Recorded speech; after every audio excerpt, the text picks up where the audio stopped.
Epstein file कितनी खतरनाक है, ये मतलब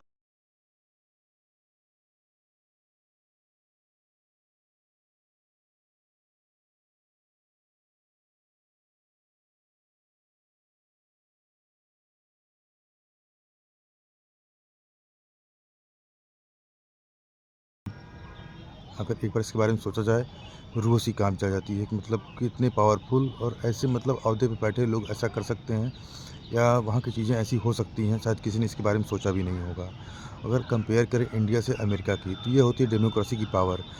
आज हम लोग अगर बात करें अमेरिका की, वहाँ की डेमोक्रेसी की, तो ये केवल अमेरिका के पब्लिक की इतनी पावर थी कि वहाँ के उस फाइल को ना कि सबके सामने लाए, बल्कि उसको सोशल मीडिया पे उसको हर जगह सार्वजनिक कर दिया गया और हर कोई उसको देख रहा है। अगर यही बात रही होती इंडिया को, इस फाइल को इस तरह दबा दिया जाता या इसको इस तरह छिपा दिया जाता, ये कभी तो ना तो पब्लिक आ पाती और ना ही कोई इसके बारे में जान पाता कभी।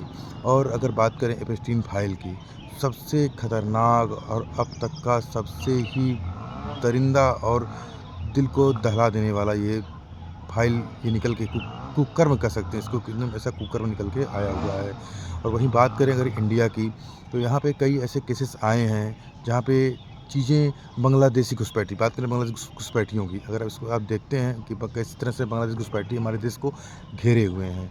मतलब इस बार की जो इलेक्शन थी, इलेक्शन कमीशन था, उन्होंने 90 लाख लोगों को वोटर आईडी को निरस्त कर दिया है, उसको डिनाई कर दिया कि हाँ, ये लोग इंडिया के नागरिक कभी रहे हैं।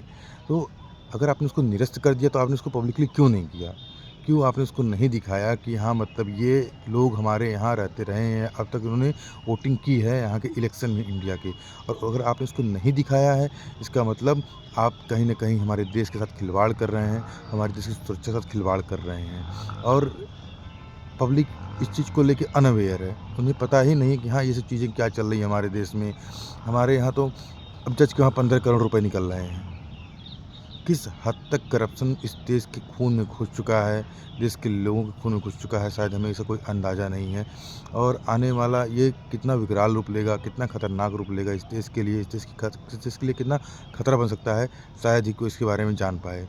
तो उम्मीद है कि जिस तरह अमेरिका की पब्लिक इस तरह का एक्शन ले सकती है डेमोक्रेसी में, उसी तरह से इंडिया के लोग भी जागेंगे और अपने हक के लिए, देश की सुरक्षा के लिए और नीतियों के खिलाफ, जो ये नीतियाँ चल रही हैं कि नहीं इस फाइल को दबा दिया जाए, या जो हम चाहेंगे मनमर्जियाँ, ये चीज़ें बंद होगी और देश की नीतियाँ साफ़ सुथरी होंगी, सबके सामने खुलेआम ये चीज़ें आएंगी, ऐसी हमारी उम्मीद है।